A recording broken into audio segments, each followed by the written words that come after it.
Okay.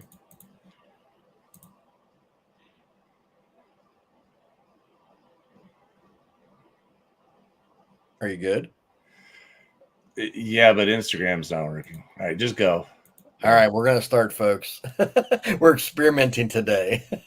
David, David's got his notes over there, and so he's trying something. We're trying to expand our streaming here today. So if it looks weird for those first few seconds, that's what's going on here. But today, our topic rather is how to turn customers into long-term clients.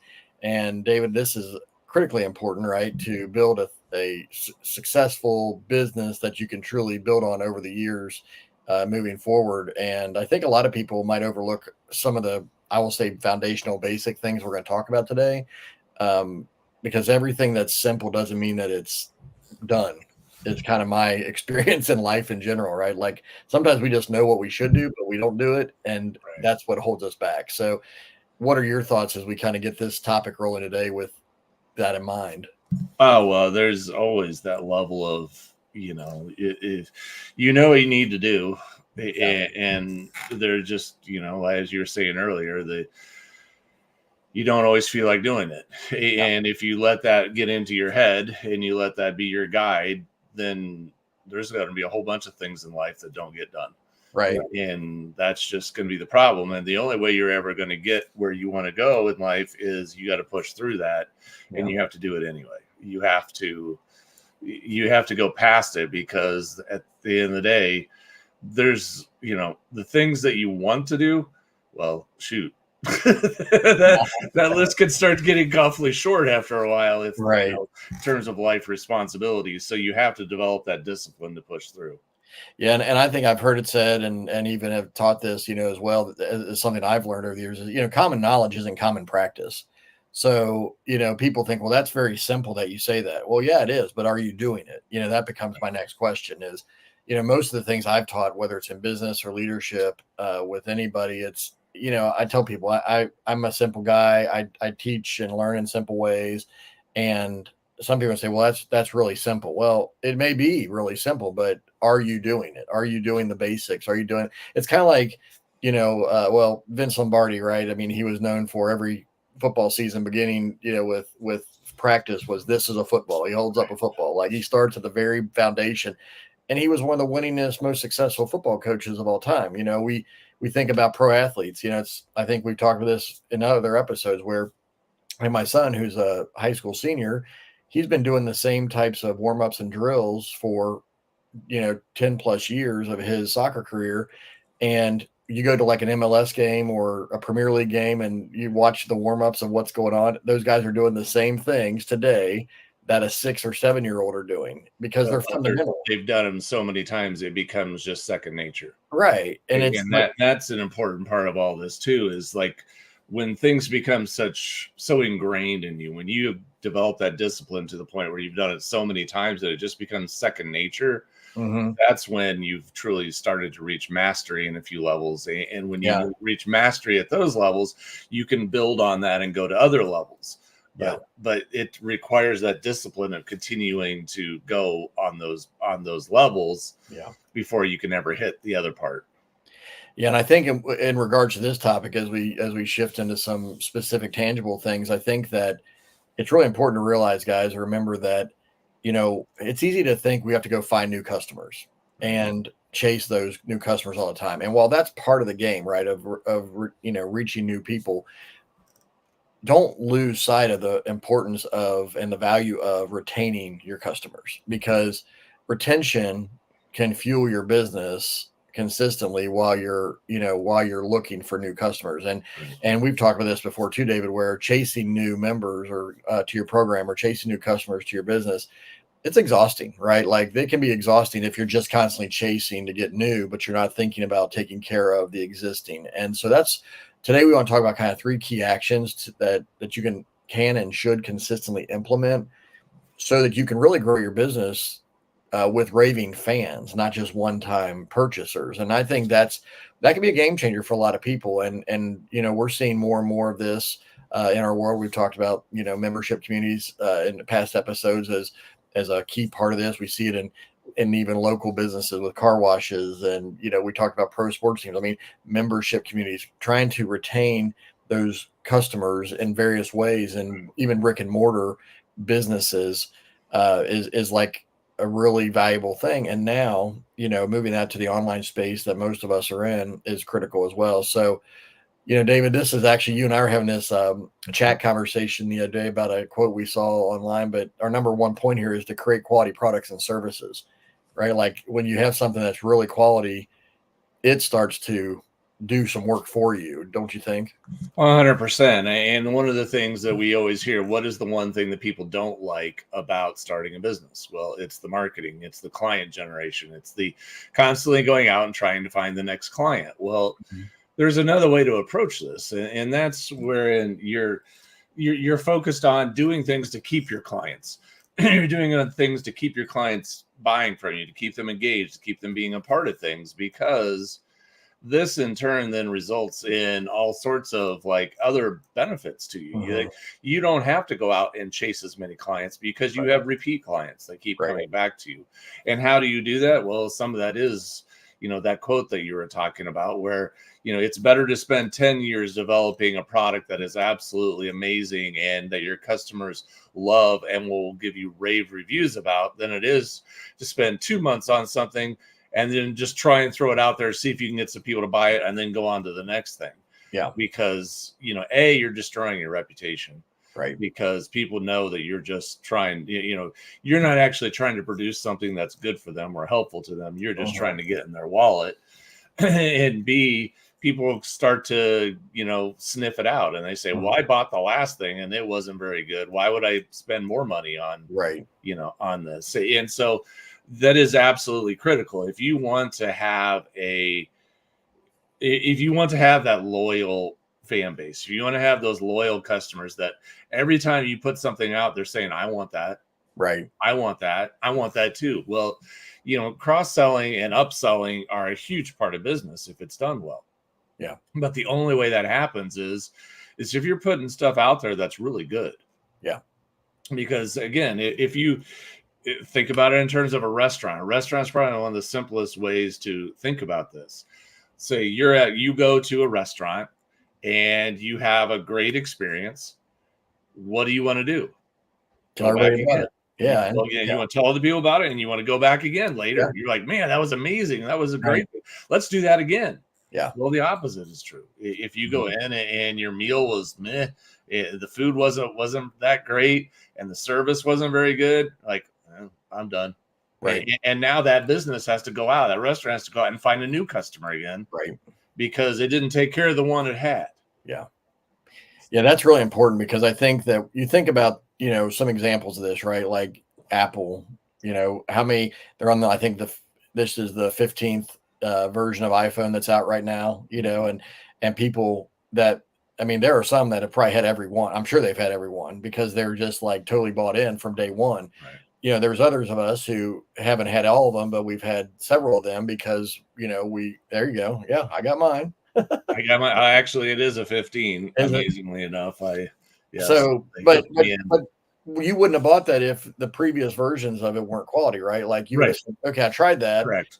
But I don't, and I've tried other phones over the years, right? Like I've, and not to throw anybody on the bus, but it's like I kept coming back to, I like the iPhone best. Right. And doesn't mean others aren't good or quality on one level, but I've chosen that's the one I want. And so others are very committed to their Samsung or to their Google Pixels and the things that they really like. But all of it comes back to those are products that people feel confident in and they feel like it's quality, or else they wouldn't have done that. And, you look at like the longevity of businesses, right? You look at Microsoft, their software packages have continually been upgraded and have been quality, for 40 years now or more, as they've continued to advance their technology. Google, is so popular because the products, that they're creating are that way. Mercedes, there's a brand loyalty to higher end vehicles, or just any vehicle for that matter. If you've had a great experience with my uncle, for instance, he was a traveling salesman. He loved Nissan cars, and he had Nissan after Nissan after Nissan, and he was putting 30, 40, 50,000 miles a year on his cars. And he was like, I've had such a great experience with it. So for him, he stuck with that brand for 30 years essentially. That's what we're talking about, right? Like he kept going back.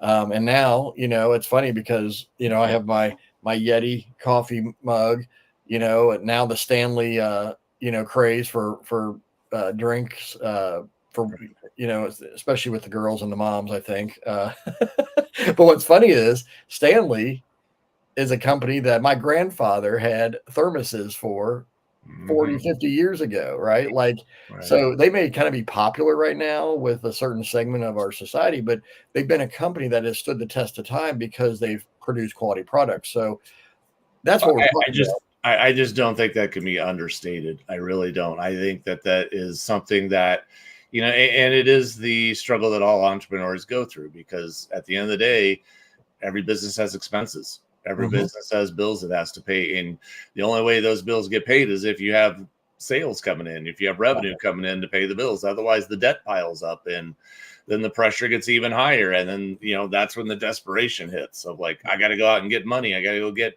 sales. I got to go get it. And so you just start doing whatever you can to get those sales.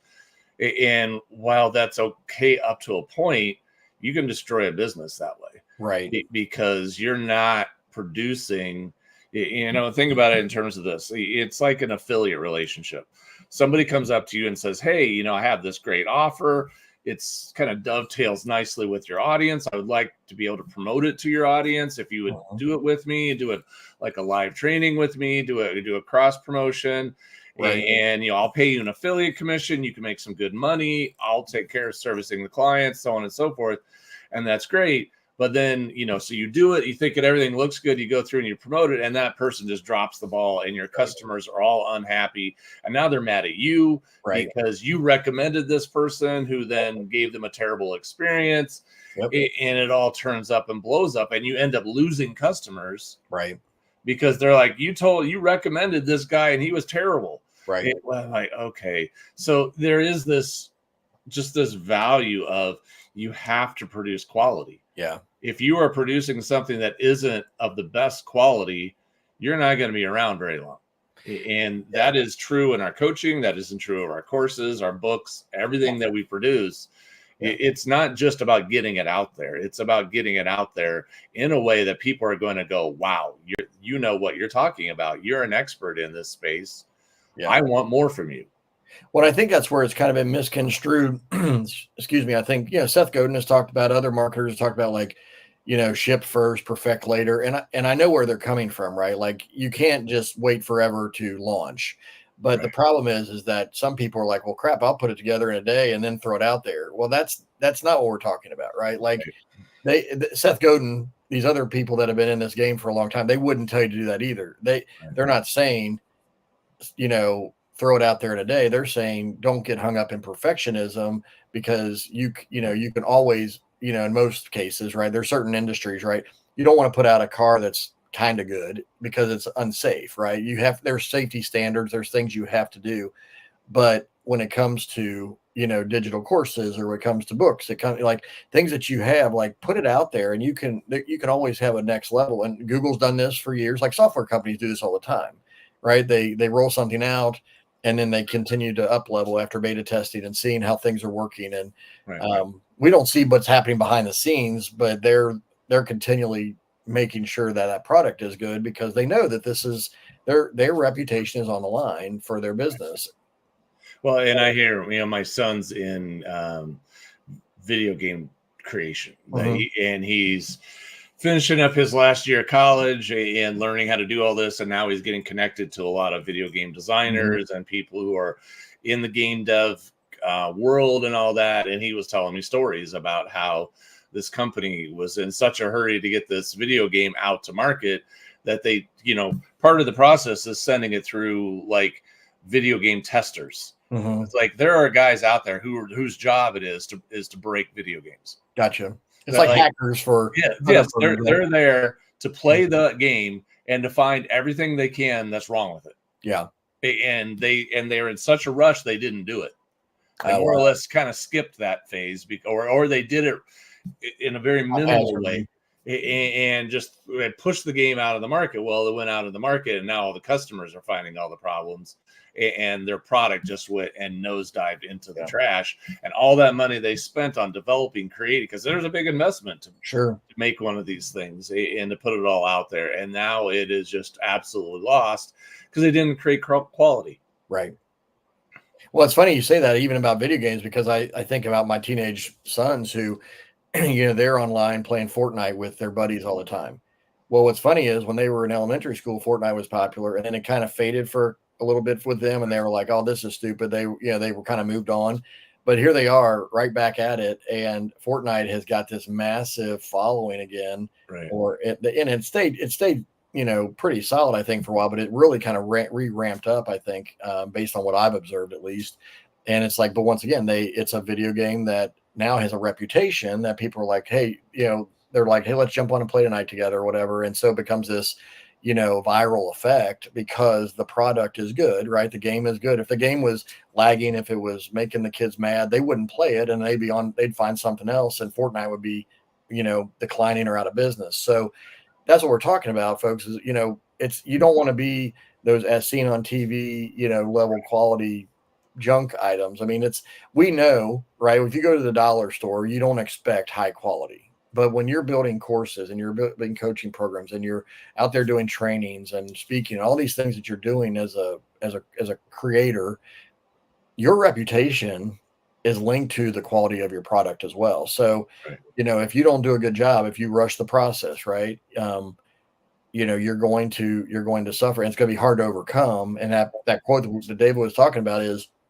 if you spend a good amount of time, whatever that looks like, to develop your product, it starts to market for you. Whereas if you rush something, then you have to spend all your time and energy trying to advertise and market something to get buyers, to purchase it. And because guess what? They're not going to keep coming back because they're like, well, I may buy it once, but I'm not buying it twice. And so, well, but even just think about it this way, like your customer, like you were talking about phones earlier, Chris. Mm-hmm.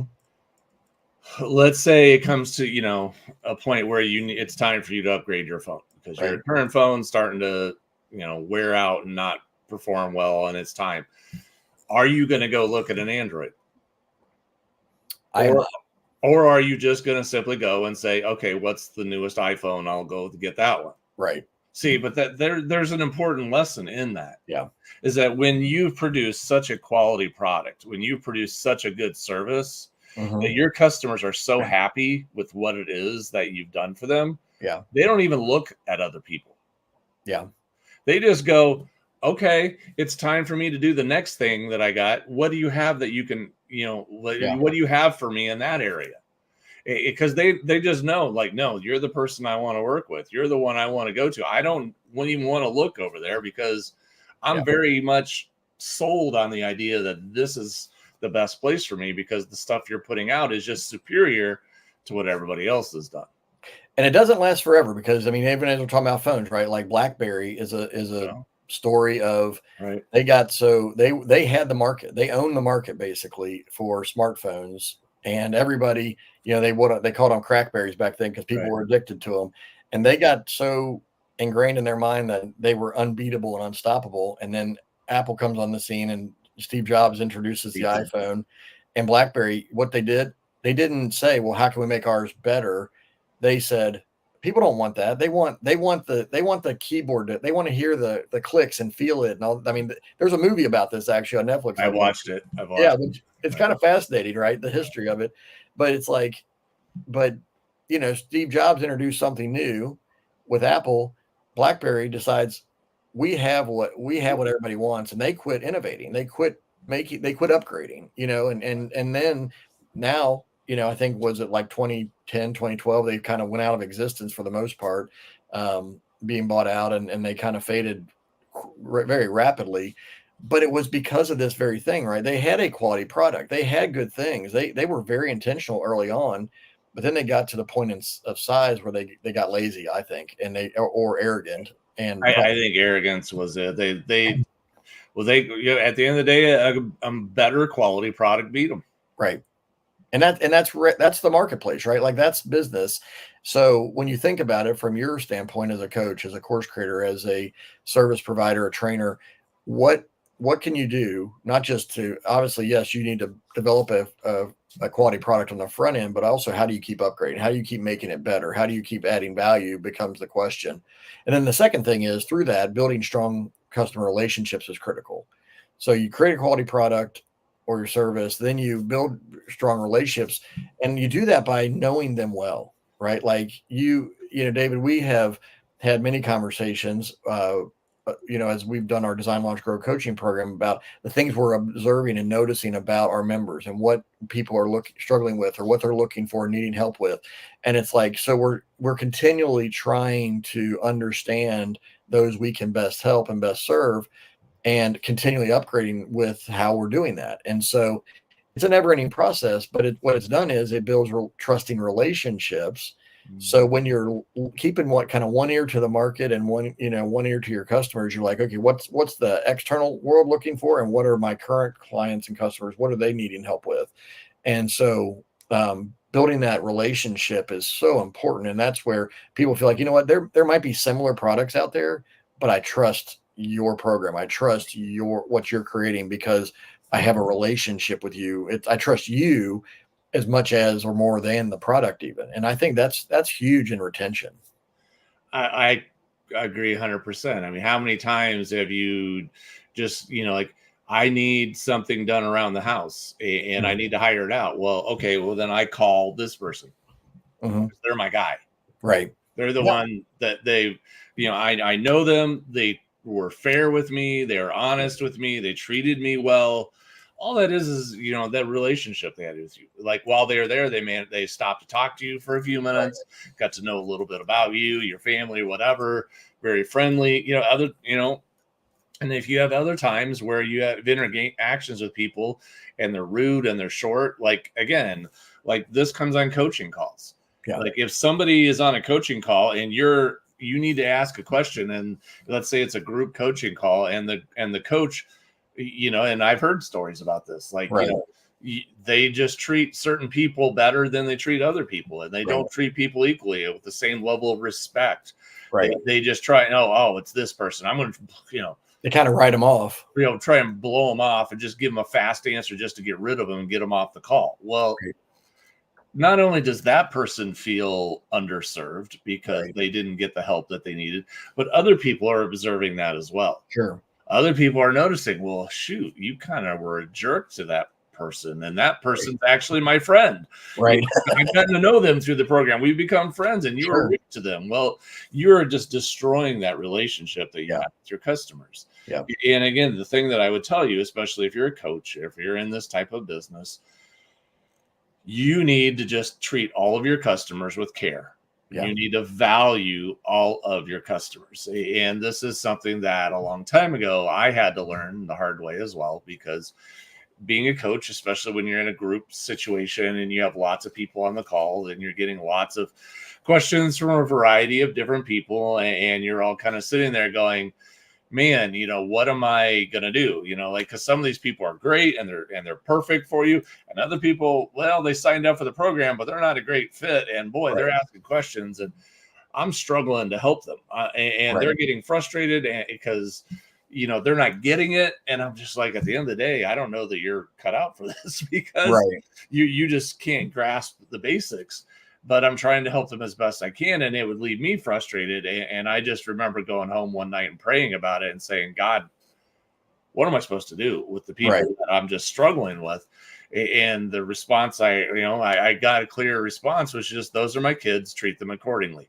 And it was the very simple response, but it has changed everything on how I handle those situations as a coach going forward. If that's God's child, then I need to show them respect. Yeah. I need to be patient with them. Yeah. If the first time I tried to explain something to them, they didn't get it, then I need to ask more questions. Yeah. I need to find out what it is that's the sticking point. I need to figure out, like, why aren't you understanding this? Like, okay, what is it about this that you're not quite getting? Where's the gap in here? And it's my job to sit there and try and figure out what that gap is. Yeah. And so I can find the gap, and so I can close the gap so that that person can understand what they need to do, and they can have clarity, and they can move forward and be like, oh, now I get it. Yeah. And at the end of the day, that person feels valued. Yeah. That person feels cared for. That person feels heard. They feel like they are important. Yeah. In this coaching program. They didn't feel like they got brushed aside or blown off, even though maybe they were being difficult. And that has happened so many times now where I've been able to diffuse those people's frustrations, because again, it happens. It's unavoidable. Somebody comes in and like they're asking a question and you're like, what? I'm not even sure why you would be asking that question. And they're actually asking the wrong question. They're asking a question that's actually, the reason you're asking that question is because that's actually the wrong question. Yeah. If you were asking a different question, you would get it, you would understand. But because you're starting from the wrong spot, you're not starting at the right basis. You're asking a question that's going over here when you should be asking this question. And if you ask this question, you would get your answer. Yeah. And so it's our job as coaches to treat everyone with respect like that. Yeah. And even if it is someone who's difficult, even if it's somebody who comes in and they're coming in with even a bit of an attitude, right? Because that happens too. Like because we don't know what's building up to that point, right? Some people are just having a bad day. Yeah. Let's just be honest. Some people are just going to be having a bad day. And as a result of having a bad day, they're going to come in and they're just going to be like, hey, I'm going to take a little bit of it out on you. You're kind of the dog they're kicking here, because they're like, whoa. Okay, time out. Let's back this thing up. And you just settle and calm things down. But when you coach them through that, what you've done is you've deepened your relationship with that person. And now the next time they get on that call, they're much less likely to come with that kind of attitude. Yeah. They're much more likely to come like, okay, I came at you with both guns blazing. Right. And you didn't respond. Yeah. You did not respond with both guns blazing. You responded with settling the situation down. Right. You helped me get clear. You calmed the waters. Right. You helped me to rethink my problem. You helped me to view the problem in a different perspective. Right. And as a result, now I know what I need to do. Yeah. When you can do that as a coach, when you can go through that situation and when you can learn how to be skillful at that type of thing. Yeah. You diffuse negative situations because those situations are now going to stop, because again, that person the next time won't come back with that kind of attitude. Right. They come back with a much nicer, much more approachable attitude the next time around. Yeah. And you've built tremendous relationships with that person and tremendous loyalty with them. Well, I'm even thinking, as you're talking about that, a good example, recent example for us and our family, years ago, we bought our house. We signed up for like one of those biannual HVAC tune-up programs, right, for a local company. And so the guy comes in and checks everything out and makes sure everything's working fine. And for years, for probably 5, 6 years, it was great. And I think I had a couple different technicians, but the second guy was really good. And he would come in, he would chat, he would be helpful. He would say, hey, here's what we're keeping an eye on, but I think things are good. I don't think you need to spend any money on this, but just know that, your system is, going to maybe need some help down the road. Well, I got another technician, right, that now I don't want him back in my house because he's just salesy and he's trying to, every time he walks in, he's probably been here 2 or 3 times only, but I think that every time he's wanted to sell me something for $800, $1,000. And then I started going, well, maybe I just need to replace the whole unit. And so I started looking down that path, and I finally said, stop. This isn't helpful anymore, right? Like, this guy is just trying to sell me something that up until him walking in the door, I had no concern about my furnace. I had no concern about what was going on with my unit. But the shift was, right, the one guy was relational. The one guy was, he would talk about his son and we would talk about kids, and he wasn't here for long. It wasn't like he was wasting his time, either, but he was connecting with me as their customer, and it was a pleasure to do business with them. Now, I don't want to renew that contract with them. I don't want to have that company come back because I feel like every time they come into my house, they're just going to try to sell me something else and find problems that I need to spend $1,000 on. So folks, you see this all over the market. You see it in the retail space, you see it in like that home services, you see it, like you said, David, in coaching. How we approach our customers and our clients matters, right? I was talking to somebody, I think yesterday, just about how it's not what, it's how. Many times, you could have two different people helping you with the what of your business, for instance, but their approach, the how they help you, is going to matter drastically. If somebody's very arrogant or they're very short with you, they're like you said, they're blowing you off. They don't treat you with respect like they treat maybe other people. And then you have somebody else that's like, they just care about you. They help you. They want the best for you. They're trying to give you their time and helping you. They want your success is their success, right? Like, I think that's one of the opportunities as a coach we have. But that's building those strong relationships. And I just believe, David, that we are in such an age where things have become so not just divisive, but because of digital reality of the world we live in, we've lost the art of relationships. And I think in business, if we can build strong relationships with our customers, it is a total differentiator and a game changer for our businesses.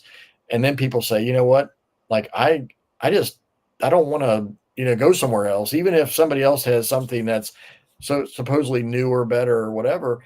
It's hard, even if they go that direction, it's hard for them to leave because of the relationship. This is my people. Right. These are my people right here. This is where I want to be. This is my extended family. This is my community. I don't want to leave it. Mm-hmm. Yeah. So then our third point here, is focusing on customer attention, right? It's not that you don't seek new customers, but that you find ways to reward customers for their loyalty. Sometimes that's going the extra mile for somebody that's been in your program for a while. And you're saying, you know what, I don't normally do this with, everybody, but I'll do it with this person. I heard a speaker years ago say, do for one what you can't do for everyone. Right. And that stuck in my mind. And it's like, not everybody, the fear that many business people think is, well, if I do this for this person, everybody's going to want me to do it for them. That's not true normally. Normally it's like, and unless there's something that you're totally like, people feel like they're being cheated out of something, obviously. But if somebody just needs a little bit extra help, extra care, extra attention, you're going to gain favor with that person, and they're going to be one of your best spokespeople, out in the marketplace for you to promote your program. So give them those personalized experiences, and even share different offers, exclusive offers with them for being loyal. It's like the loyalty programs that companies are doing, right? Whether it's your key fob or using your phone, number now or whatever, it's like, even gas stations do this well, right? Like you keep going, getting your gas there. Guess what? All of a sudden you start seeing emails or notifications that you get free drinks or you get free, coupons or discounts in the store or whatever.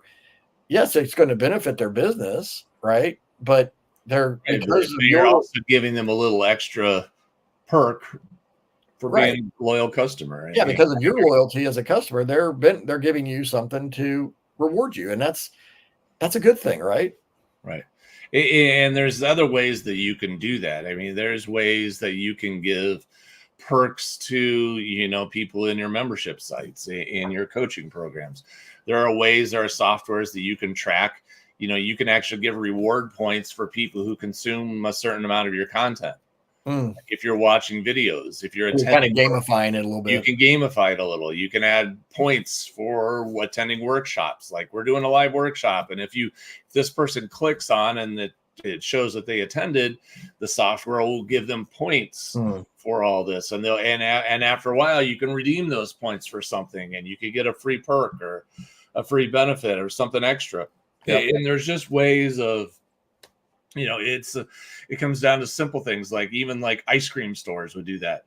Here's your punch card. Right. When you get 10 punches, you get a free ice cream cone. Well, think about how can you do things like, because what are you going to do when you're at 8 ice cream cones? I'm going to get 2 more ice cream cones. Right. I'm going to get there. I want the free one.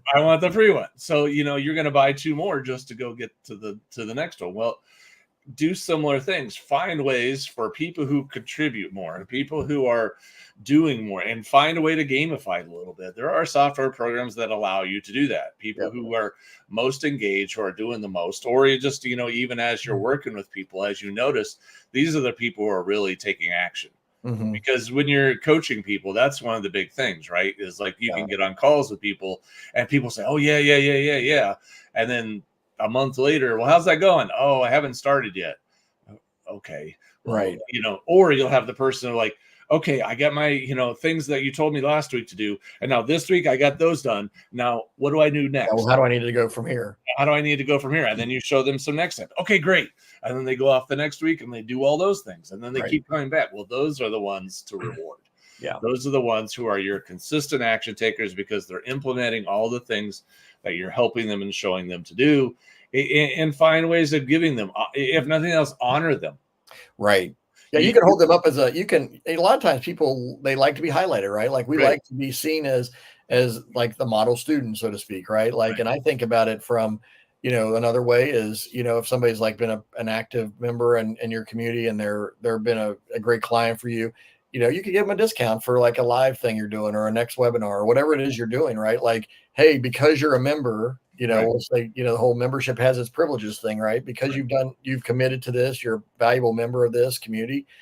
When we do our next other thing that's outside the scope of this program, you get a discount because of your membership. Or if you do a little course, give them the course for free. Correct. Yeah. And just say, hey, look, you've been an amazing customer. I'm so happy that you're a part of what we're doing here. Yeah.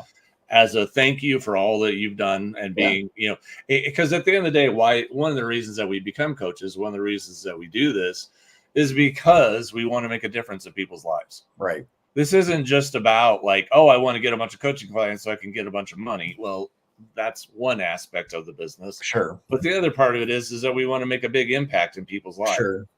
Because we have knowledge and expertise that can help other people, that can make a difference for them. And we love seeing people's lives be impacted by the work that we do and have their stories be changed because they were here and now all of a sudden they're experiencing a significantly different life. Right. Because of the things that we were able to work with them. Mm-hmm. And that's what you want. And so you reward those people. If you create a course, it doesn't cost you anything to give that course to them for free. Right. It doesn't cost anything, but it might mean the world to them. Right. And you just say, hey, you know what? I'm so proud of you. I'm so happy that we were able to work together. I just want to give that to you for free because you brought so much joy into my life, seeing you grow as a human being. Right. And you know what that's going to do for that person? It's going to light them up. Right. It fills their tank, right? Like it's that emotional connection then to you as the coach that you're saying, hey, I want to give you more value that you didn't even expect. And I think that's just it. I mean, think, like you said, when any store, any company gives you something that you didn't expect, it makes you have more of a loyalty and more of an appreciation for that store company. And so folks, don't make this hard on one level, but it does take strategic thinking, creative thinking to maybe do that. How can you do those things a little bit?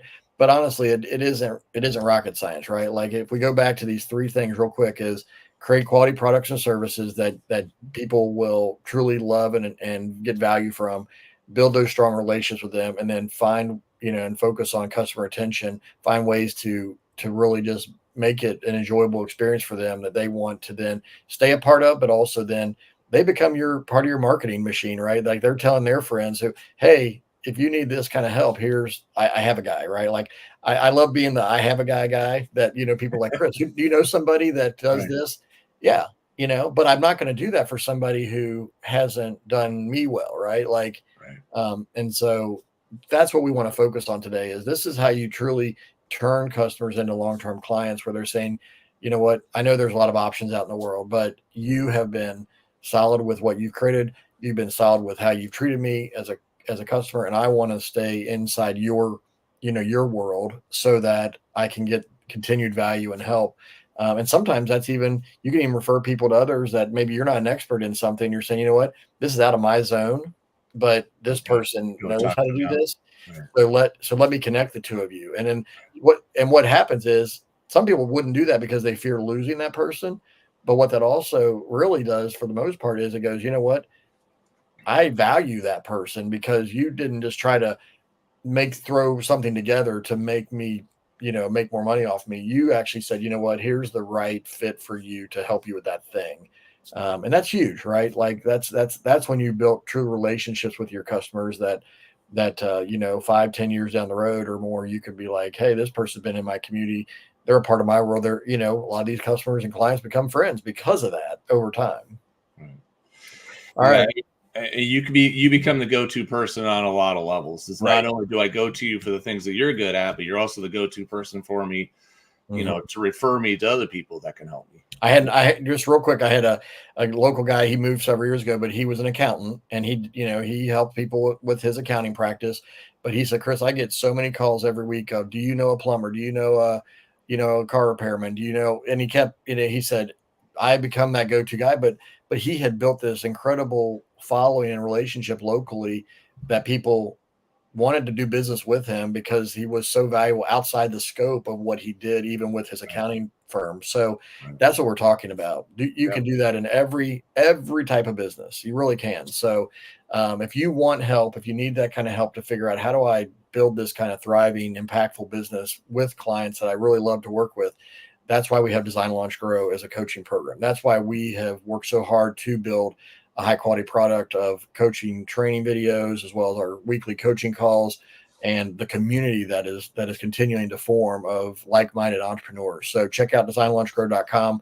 We'd love to have you in our community and help you take those next steps from wherever you are. If it's at design phase, whether you're ready to launch into the world or whether you're ready to grow and scale, we want to help you with that. And we, like David said, we make it an intentional focus to really care for our members, and we would love for you to be part of that. So check out designlaunchgrow.com, and we would love to see you in there. So take care, and we will see you next time.